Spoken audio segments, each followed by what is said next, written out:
اتق الله حيثما كنت. بكما فيت جراتو ربي خي صدادو. يرو هندت أكا هندت حال هندت. يرو خبا جرتوس، يرو نما وجين جرتوس، يرو القلتي خلواتي شفتوس، يرو دكنا خيسة تيسوس، يرو إفا خيسة تيسوس، يرو نمنسي أركوس، يرو نمنسي أركينيس. ربي خي إفرتي صدادو. وبلين كيا كوني دامسا إرقما ربيتي. بكما هندتو ربي صداد داهي إرقما ربي صلى الله عليه وسلم نفداما. مالف جنان علمي نما خوني tokko tokko gizee maskiida dhufe akkaan rabbitti dhihaatee onneensaa qulqullu garuu gizee maskiidaa deemee kophaa mana isaatti deebi'e maskiidatti namatu isa harkaa meebii badiilee adda addaa sababaa namarraa qaanfachuutiin dalaguu dadhabuun mala. Garuu ilmi namaa gizee kophaa taahuu ni jinnaawa.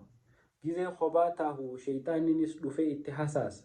Namni yeroo kophaa taahuu sheeyxaani dhufeetii qalbii isaa tana booroysee waan adda addaatitti kaasa. Kanaaf obboleeyyan kiyya khalwaa teenya keeysatti akkaan rabbi sodaachuun dirqama nurra jiru. Bakka namni itti walitti qabame qofatti caabida akka hin fakkaanne, bakka namni itti heddummaatu qofa nama gaarii akka hin taane, yeroo kophaa baanes yoo namni nu arku baatellee, yoo gandi nu dhageeyu baatellee haaliini mitii gurraatti halkan gurraacha dhagaa gurraacharra deemtu arku san yeroo nuti namarraa kophaa baanee mana keenya gaccufannee badii adda addaa daleynu waan nu arkuuf jecha yoo dhugumaan sodaan san sodaa rabbii taate akkuma ilma namaa durattis badii dalaguu qaanfannu irraa sodaannu sanitti yeroo kophaa baanee hulaa teenya gaccufannes rabbii keenya haa sodaannu, rabbii keenya walitti haa baanu.